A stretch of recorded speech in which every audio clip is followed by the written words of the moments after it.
Top quality और consistent performance के लिए सिर्फ सिल्वर पंप नाम याद रखना। જે ચોરી થતી હોવાના આક્ષેપ ઉઠ્યા છે। શેખપર ગામના આગેવાનોએ વિડીયો બનાવ્યો છે અને વાયરલ પણ કર્યો છે। પોલીસ અને ખનિજ વિભાગને રજૂઆત છતાં કાર્યવાહી નહીં હોવાનો દાવો કરવામાં આવ્યો।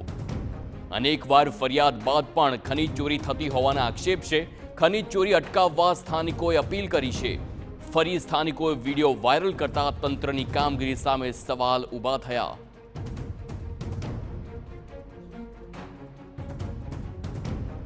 કોના ઈશારે હાલે છે? તંત્રને જાણ કરવા છતાં તંત્રે પગલાં લીધા નથી અને કરોડોની રેતીનું નુકસાન પહોંચાડે છે સરકારી તિજોરીને। આ કોના ઈશારે ચાલે છે? ખુલ્લેઆમ રેતીનું ચાલુ છે, સરકારી તિજોરીને નુકસાન પહોંચાડે છે। 5 કિલોમીટર અહીંથી ઓફિસ દૂર છે ખાણ ખનીજની, તંત્રને જાણ કરવા છતાં એ આવતા નથી અને આમાં મોટું માથું છે। ગાડી 2000 રૂપિયા લેશે। કોના ઈશારે આ ચાલે છે? ગેરકાયદેસર રેતીનું ખનન થાય છે। મેં આટલી વાર તંત્રને જાણ કરવા છતાં તંત્રએ કોઈ કાર્યવાહી કરે નથી। આજે પણ મીડિયા સમક્ષ મેં લાઈવ બતાવ્યું હતું કે જોઈ લો, આ ડમ્પર ચોરી થાય છે, રેતી ચોરી થાય છે, ડમ્પર ભરે છે, છતાં એની કંઈ કાર્યવાહી થઈ નથી। અને મીડિયા સમક્ષ પણ આજે લાઈવ મેં કોન્ફરન્સ કરી હતી કે ચોરી થાય છે, ખનન થાય છે, તો પણ કોઈ કાર્યવાહી થઈ નથી।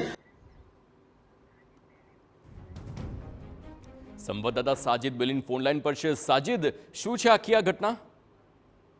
જી, જો વાત કરવામાં આવે તો જે સુરેન્દ્રનગર શહેરમાંથી જે ભોગાવો નદી પસાર થાય છે તે સુરેન્દ્રનગરની જોડિયું શહેર છે જે શેખપર ગામ છે, તે શેખપર ગામ નજીક જ્યારે આ ખનીજ ચોરી થાય છે ત્યારે ખનીજ ચોરી વિપુલ પ્રમાણમાં થતી હતી ત્યારે આ ગ્રામજનો છે તેઓએ વારંવાર તંત્રને રજૂઆત કરી છે, પરંતુ તંત્ર કોઈ સાંભળતું નતું તેવો આક્ષેપ કર્યા હતા। અને જ્યારે વાત કરવામાં આવે તો કાલે જે ડમ્પર છે તે ડમ્પર આખું ડૂબી ગયું હતું ને તેના લોકો તેમાં ડૂબ્યા હોવાની આશંકા છે, પરંતુ હાલ જો વાત કરવામાં આવે તો 18 કલાકની બાદ એક મૃતદેહ મળી આવ્યો છે અને હજી શોધખોળ ચાલુ છે। પરંતુ જ્યારે આ રેતી ચોરી અને ખનીજ ચોરી થાય છે ત્યારે પોલીસ તંત્ર અને જે ખનીજ છે ખાતું છે તે ધ્યાન નથી દેતું તેવો આક્ષેપ થઈ રહ્યા છે। અને હાલ વાત કરવામાં આવે તો હજુ પણ આ મૃતદેહ શોધવાની કામગીરી ચાલુ છે અને આ જે ખનીજ ચોરી કરોડો રૂપિયાની રોજ થતી હોય તેને ડામવા માટે ગ્રામજનો હવે આગળ આવ્યા છે। જી, આભાર સાજિદ સમગ્ર માહિતી બદલ।